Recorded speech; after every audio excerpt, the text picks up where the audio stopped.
Good morning. We're going to start with some lines from Emerson. But whilst thus everything recommends simplicity and temperance of action, the utmost directness, the positive degree, we mean thereby that, quote, rightly to be great is not to stir without great argument. Whenever the true objects of action appear, they must be heartily sought. Enthusiasm is the height of man. It is the passing from the human to the divine. That's from an essay Ralph Waldo Emerson wrote in 1882 called The Superlative in, I think, a periodical called The Century. Welcome to the Premier Wellness Travel meditation sessions, where I offer space and support for you to create connections, to up our vibrations, and to breathe. I'm Cassandra Marcella Metzger. I'm a certified yoga therapist and the founder of Premier Wellness Travel, and I'm here to guide you in the discovery of this very effective practice during this unusual time. Each weekday at 10 a.m., I'll be here to guide and inspire you to create possibility for routine and groundedness and compassion and kindness. And I'll be offering a few tips and resources for you to use along the way as well.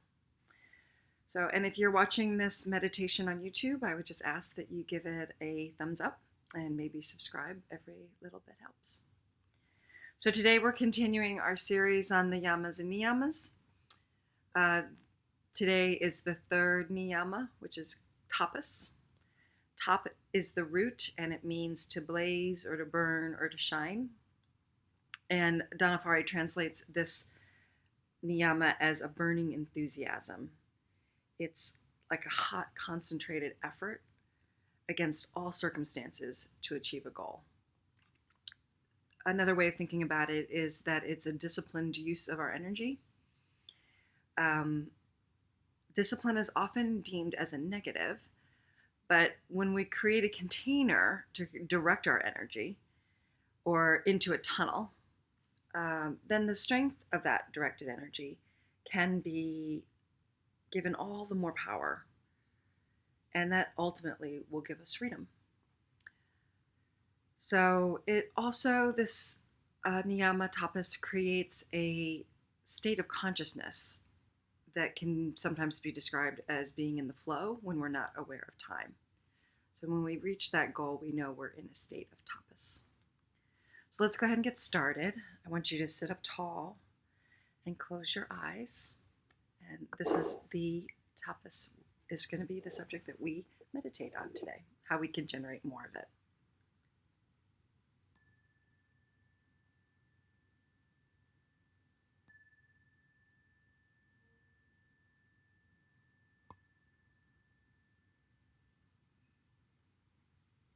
I want you to take a deep breath, inhaling deep into the belly.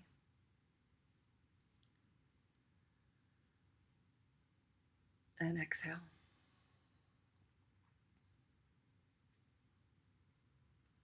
Breathe in deep again.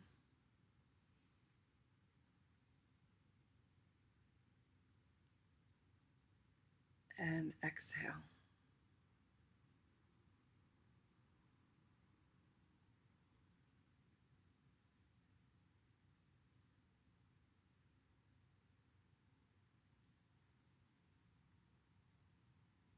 And one more time.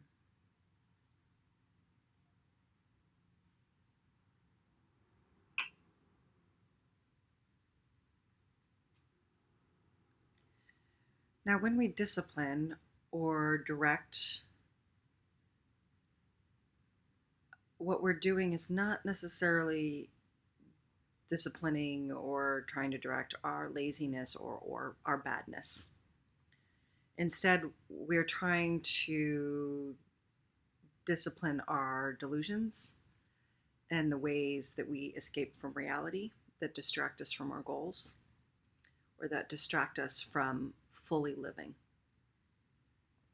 And there are all sorts of ways that we can do that.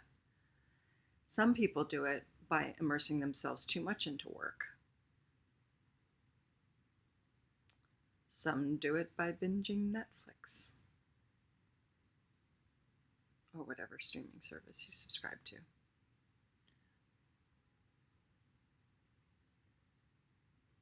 So think about what ways you may be distracting yourself.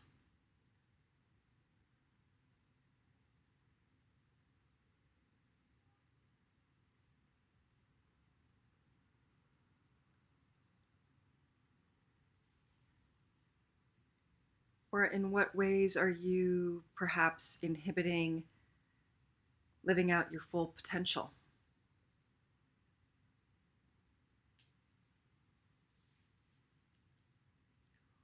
Or creating imbalance and keeping you from living a balanced life?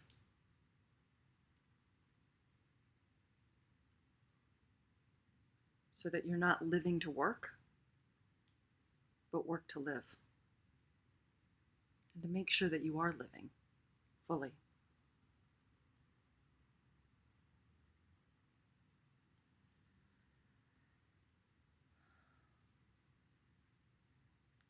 Discipline is also having enough self-respect to make choices that nourish your well-being. So what choice can you make today to nourish your well-being?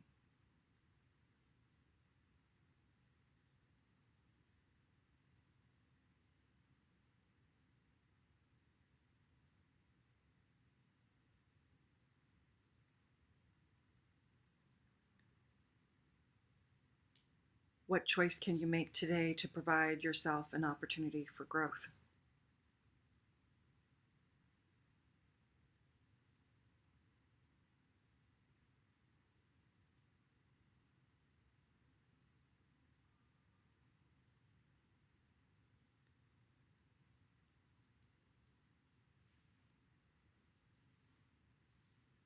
What choice can you make today to direct your precious energy towards leading a more fulfilled life?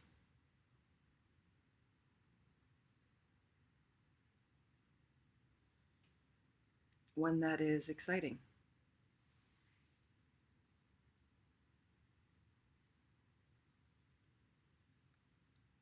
One that is pleasurable.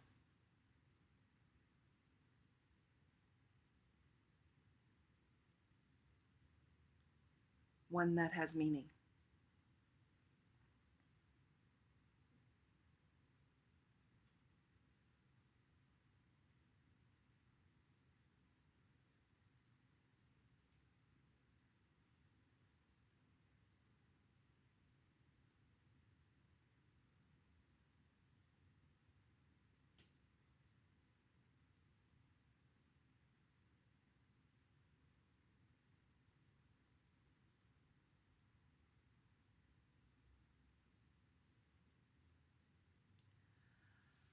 Iyengar characterizes that flow, that creative flow that we can fall into when we work with burning and focused enthusiasm, emerging with the divine.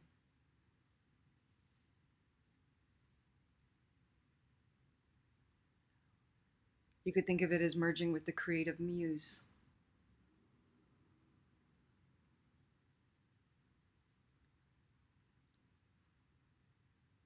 So, what can you do also today, perhaps, to improve your focus on your goals? Even your mini goals for this morning or for today. Think about your weekend or the new month that's starting on Monday, the month of June 2020.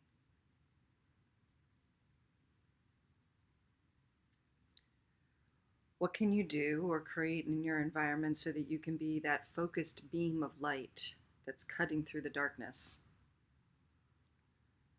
Ensuring that you're not wasting time or energy on superfluous or trivial matters.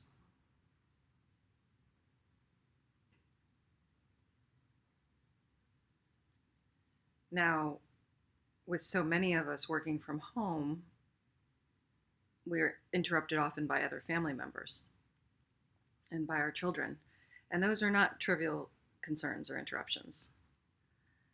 When Fari actually discusses tapas, she literally speaks of having a parental consciousness towards ourselves,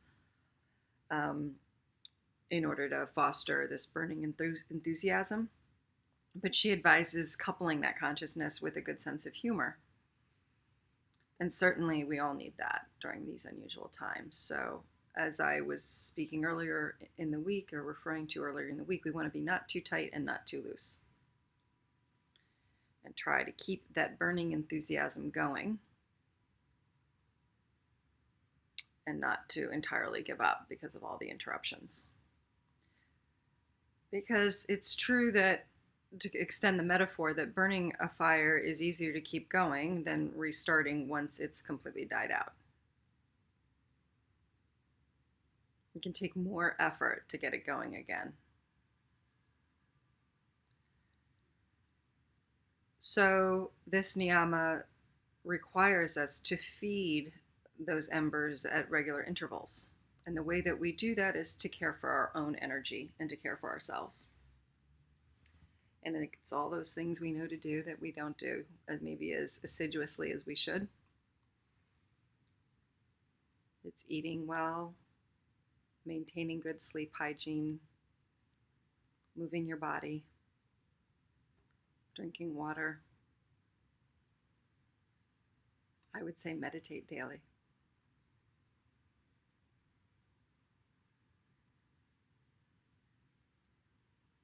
And maybe just pick one to focus on for the next few days.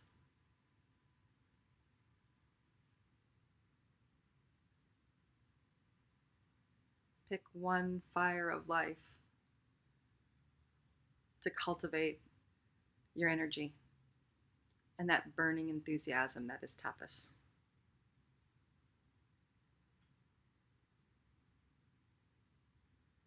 Finally, Iyengar also notes that the goals that we work towards with this burning enthusiasm are to be without any selfish motives or any hope of reward or any attachment to the outcome. And that we work with this burning enthusiasm without knowing what the outcome might be, the how we reach our goals,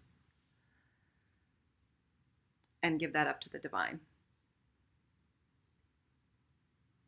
And again, harking back to what Emerson said way back in 1882, enthusiasm is the height of man.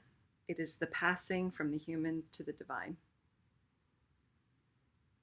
I love it when I can find gems like that from our own culture and from our own literary heritage and relate it to the thinking and writing of yoga from thousands of years ago.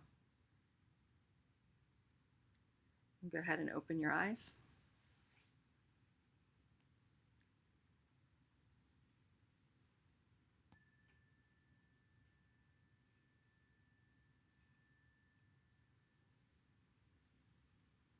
Namaste. Thank you for meditating with me today.